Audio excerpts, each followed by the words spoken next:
So, hey Joe, welcome to our Women in Tech webinar series. Thanks for joining us. Pleasure. From your home somewhere. Okay, today we're going to chat a little bit about digital skills and data literacy and tech skills. There's a lot of information in the sector that we're in at the moment about how important those are, not only just in tech roles, BI roles, but also across the business itself. And Gartner, we know, refers to kind of data literacy across the business as being key to have a data-led organization.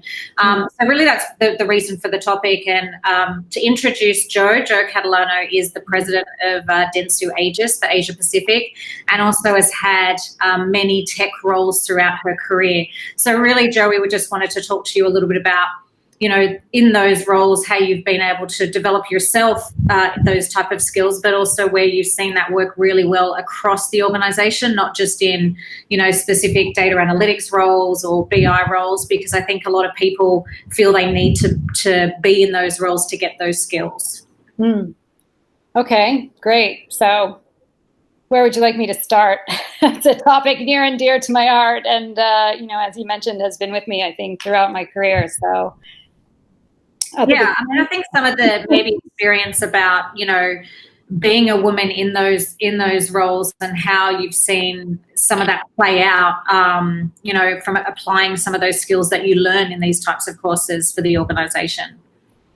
Yeah, sure. So, I think for me, it's always been data-driven decision-making. There are kind of two passions that I have, and one is great people in terms of recruitment, development, functioning, and to put it simply, making great stuff.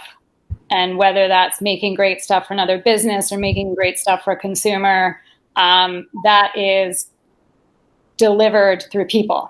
And so that is super important, and it's something I'm really passionate about. And then I think the other side of that is the how that comes to life and the process that guides it. And now we hear about data this, data that, and it's been accelerated tremendously over the last, let's say, 5 to 8 years. But even if I go back to my 20s, it's always been, for me, again, at the heart of that how. What is it that we have at our disposal to make decisions? And while there might be way more data now, there was always some dimension of data. Right. So it's kind of about how what you have to play with in what shape or form. And sometimes it's quantitative data and sometimes it's qualitative data. It's still data. Right. Data is an input. And so it's always been there, and it's always been the lens through, one of the lenses through which I make decisions. And again, along with then the who and how you bring it to, how you bring it to life and who will bring it to life. Right. And so, even if we take, obviously I've spent the last too many years in kind of marketing, let's say marketing and advertising. And when I started working for Starwood Hotels in the early 2000s, I don't like to say that. I'm so young still, at least. We were working, even before that, when I was doing management consulting, and we were at the kind of advent of CRM. The whole birth of CRM was around data and capturing data and application of data for better business outcomes. Yeah. And when I moved to Starwood, doing things like building algorithmic models, building lookalike models. We were doing this with, again, people. These happened to be very highly skilled, educated MIT PhDs, but we were doing it before it was automated, because that was how we decided which products we were going to add, or how we were going to reach new consumers, or how we were going to better communicate with consumers. And so it's critical, and it's even more critical today. I think what's happened, though, given the increase in volume and increase in choice, right? So there's a huge amount of data available, way more data than we ever had. And, it's available through many, many more mechanisms. Right. So it's been a bit of like overwhelm. So I think that's sort of been the backlash of it is for businesses who don't start with this very much at the core of what they do. We spend time, we know each other from Google. Google was always a very data, we had data for everything. It was a very data-driven organization on everything from HR. We were talking about recruiting, right? How you gave someone an offer was all data-driven. As a leader, you had a very short, little narrow window in which you could exercise your decision-making power, because a lot of it was driven by data and history. And so, I think that if you're not an organization that is built with that at the core, you will have to learn. And for those organizations, and there are many, many of them who haven't, that's where I think there is a little bit of overwhelm, and therefore an opportunity to guide and support. Yeah, and we see that a lot in the consulting practice, right? How do we help businesses not be so afraid to use information to make better decisions? But even, for me, not being an analyst either, the interest in this really comes from the interest of people, right? So when our analysts are kind of studying the type of data they're looking at what you and I or our friends are interested in, what's our intent to buy things, or how do we interact with a brand, or when we leave because the website loads too slow or there's too many form fields to fill in, how can we make that experience better for people so that they want to shop with certain brands, or what products are they looking at together that they hadn't even thought of. So all of that to me is really fascinating insight into how we behave as consumers and people. And I try and say to businesses, forget the number on the page. Think about the visualization of these as people and what we can tell you about how to market to them better or how to interact with them more effectively. And that's even just from a marketing perspective, let alone, as you say, across the board with HR and recruitment tactics and all of that. And every business is trying to, if they're not already, they're trying to be data-led businesses. And one of the things I know that I get asked all the time, and I'm not a recruiter either, is, how do you recruit for this type of talent? What do you need to look for? How do I train them? Because I'm not an analyst. Like, what do I know? What can they do? What can't they do? And I know from you, from Dentsu, when our business was running our analytics course with Google, you guys and Google have been the biggest recruiters actually of the talent that came through that program. And that's the program now we've turned into an online Warriors/Academy program so that we can try and democratize it and give it to anybody that wants those skills. But how did you find the difference between, well, I guess, why did you like hiring from that pool over and above people that were coming in with, computer science degrees or with a couple of years experience? Why those type of people, and how effective were they for the agency? Yeah, so recruiting is always, a combination of factors. For us, the program was amazing. We couldn't get enough graduates from the program. We always had more. Of course, there were commercial dimensions of it that I can't go into, but that obviously limited how many we could intake. But I think what I really loved about that program and the young, they were young, eager talent that came in, was being able to see, again, that blend of art and science. So for me, the number one driver is curiosity. Yeah. And so it wasn't, of course, you can get someone with a computer science degree that clearly will have skill and capability. You can hire someone who can code. You could hire a data scientist.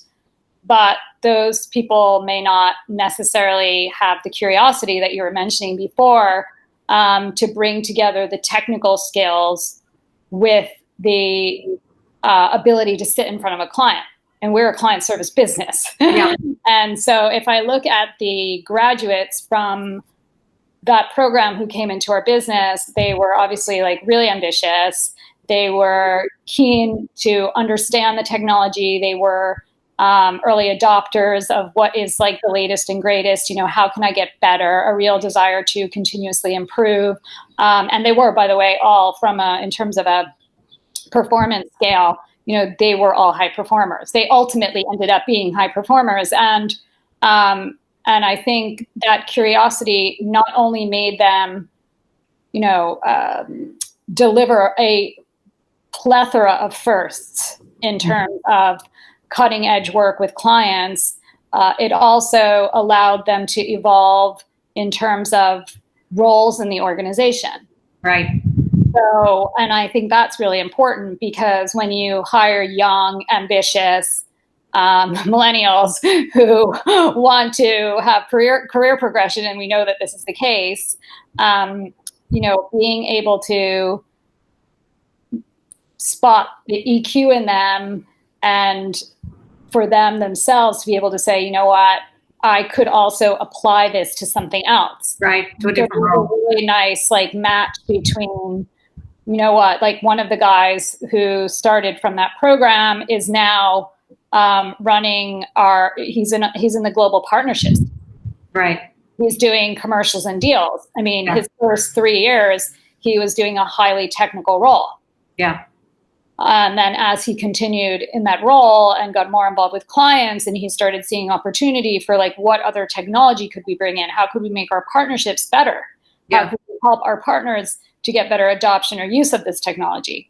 So I think that's an example that I would give of like, again, you know, high EQ, high curiosity. So not just technical skill, but a desire to have technical skill combined with how to bring it to life in the way that the business needed it. Yeah, and we find that I actually think it's almost the hardest thing to teach. And I've tried to do it over a number of years with different people, but it is hard. But it's super important because, you know, as machines get better at doing what they do, that coding and those technical skills become less and less important. And even for my own kids, like I know that they're online coding and I keep questioning the language and thinking, is this even going to be the language they're going to use? Is it there even any point them learning this stuff now? Yeah. So to me, the EQ and the storytelling and the practical application of it is far more important than a lot of those. So really for us, the program was combining the two. Like, how do we teach you enough technical skills so you know how to use the tools? But then how do you then focus on, well, then why do I need to learn this? What's my real life view of it? And a lot of the examples that we've used, because we're a business that does it ourselves, are ones that we've taken from customers or taken from businesses and said, this is a pretty common thing that comes up all the time. So we're not teaching kind of pie in the sky examples that universities might do when you take 3 months doing it and then you never use it again. It's what can you do today, tomorrow, next week, next month to be useful in the business, and how do you think about the problem solving from the business standpoint. And why I say I think it's hard to teach is every time I'd come in the room to teach those things or start talking presentation skills or start talking who are the stakeholders and who knows what they know, then everybody was like, are we learning a tool today?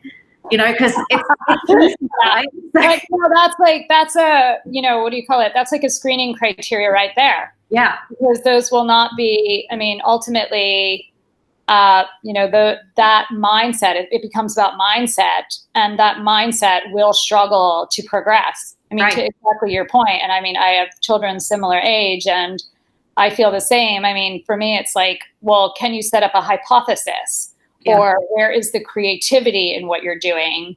Right. You know, great that you can code, so what? Yeah. But what is it? What is this enabling you to do, and why? And like, why do you care about this?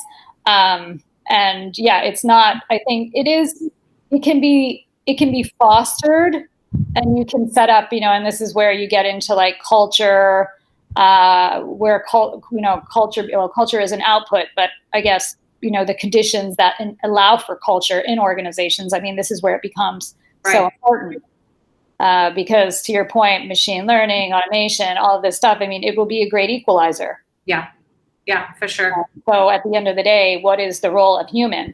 And I mean, it's funny because I've been thinking about this so much during this whole pandemic, and we've seen communications from every which way, from brands, from the government, from, everyone is communicating with us all the time. And it's been interesting to think about, like, who's using, like, where are these points of view coming from?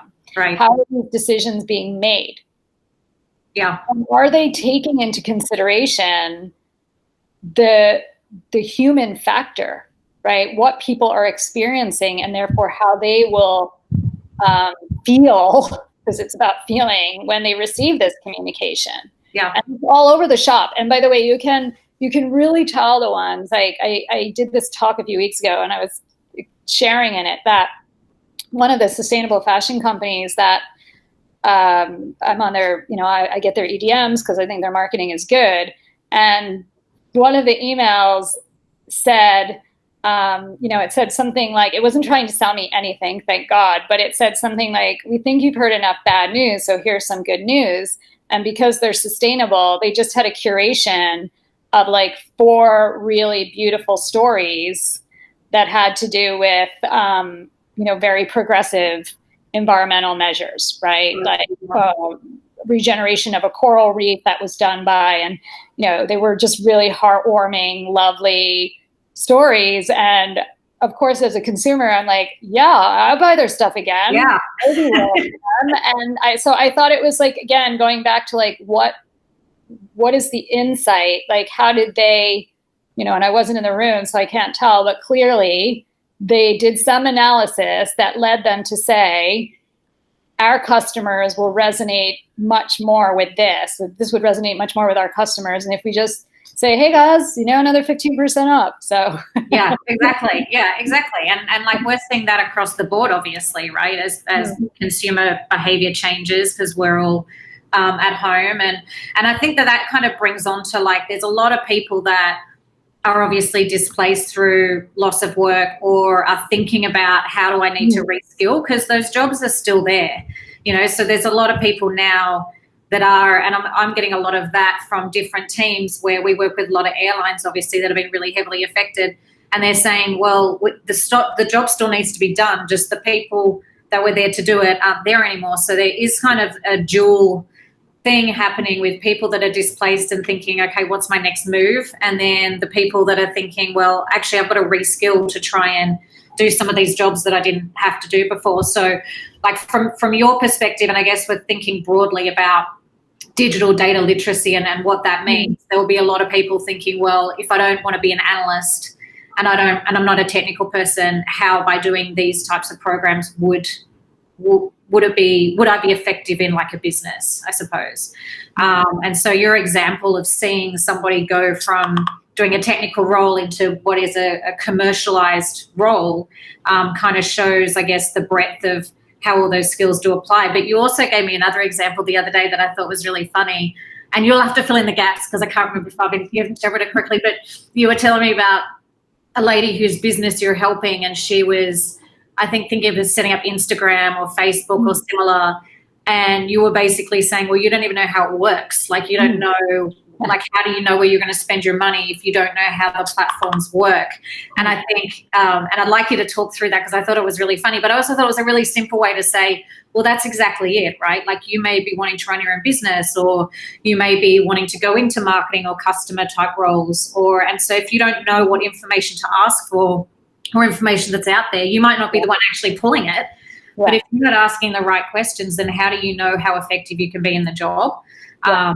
So it was a really nice example, and I'd like you to tell it, because I can't tell it all, but yeah. Yeah, no, totally. I mean, like you said, it runs in both directions, right? So to your point about, I also did some interviewing of CS grads from Yale and US. I mean, it was interesting development, because it started as a will you mentor an upcoming graduate who's trying to decide whether to work at a tech company. I will leave the name of the company out of the conversation. And this young woman felt there was a lot of sexism, that it was a very male dominated culture and surprise. Yeah, exactly. I mean, you asked that question, so who's point of view on it? And she was grappling with, she'd spent time there. They'd made her a full-time offer, and do I go or not? And so that's how the conversation started. And it was funny because through this mentorship, she was like, "Well, what is it exactly that your company does?" And then I was telling her, and she said, "Wow, this is so, and this is like a pretty hardcore CS grad, right? And a woman, so very rare."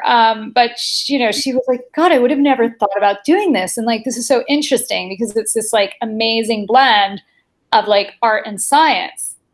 And ultimately, like, this is what I want." And so, I think like we ended up hiring her friend.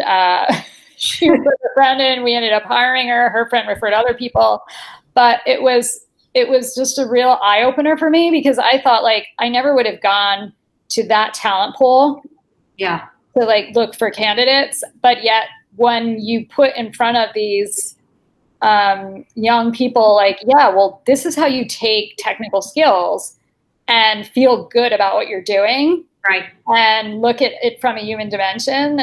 They were like, "This is awesome. Like, I would love to do this." So that was kind of, moving from one direction, from the left to right. And then from the example you gave, it's a, multi-million-dollar successful business based in New York City, very local business. So pretty much only operates in New York City. And, we were talking about it got started probably 5 months ago because it was the second time the founder had paid, a decent chunk of money for someone to help her with SEO. And she said, I don't understand SEO. I mean, this is such a waste of money. I said, what? SEO is so important. How could it be a waste of money, right? I mean, it's so critical to what you want to do if you want to do lead generation. And she said, no, I did it. And I didn't generate one lead. So, this is impossible. I mean, it's impossible to do SEO and not generate a lead. So I became super curious about this and took it on as a little side project to get to the bottom of it. And, we're now working with her and we're helping her redesign her site, her UX. I mean, because it had been a very word of mouth business, she's a personality, she's written a book, people know her. So she was just kind of not even utilizing the data. She had all this data from like mailing lists, that she'd used, and she never bothered to put them into a basic CRM. And it was, like you were saying, she was like, well, I'm not on Instagram and I'm not on Facebook. And she's now pivoting because of what's happening. Her business has been affected and she needs to communicate differently. She needs to change her offering. She needs to evolve her offering. And it would make sense because she's gone from what was a sort of higher ticket priced product to something that will be more mass. And if you want to generate sales at that mass level and at a lower price, obviously she probably should be looking at the use of an Instagram for a lead gen. And she had no idea why or what. And so this is kind of the conversation that we started having. But, the most important piece of it was like, what happened with your SEO? Why wasn't it generating leads? Who are you talking to? What other data do you have? And, this is kind of the starting point. So yeah, that's the journey we're now on, just trying to help her. Yeah, well, and I think it was just a good example, because even as like a founder myself, I don't think, ironically, we use the data that we get in our business as much as we should, but we do work really hard to do that for other businesses. But Jo, thanks for chatting to us today on our very nice backdrops from our work series. I don't know who exactly the audience is for this, but if you want more information on the training programs, I think you can reach out to ourselves, sparkline.com, or to any of the other partners that we've got involved, as well as, check out some of the free content that sits on our platform, see if it's for you. Yeah, it's great content and it's a great program. So I really hope that, I hope for you, and I hope as well for businesses, that they take advantage of it, because it's just a great way to build the type of talent pool that we will need as we want to have successful businesses today. Yeah, completely. Thanks, Jo. Have a great afternoon. Thank you. Okay. Take care. Bye. Bye.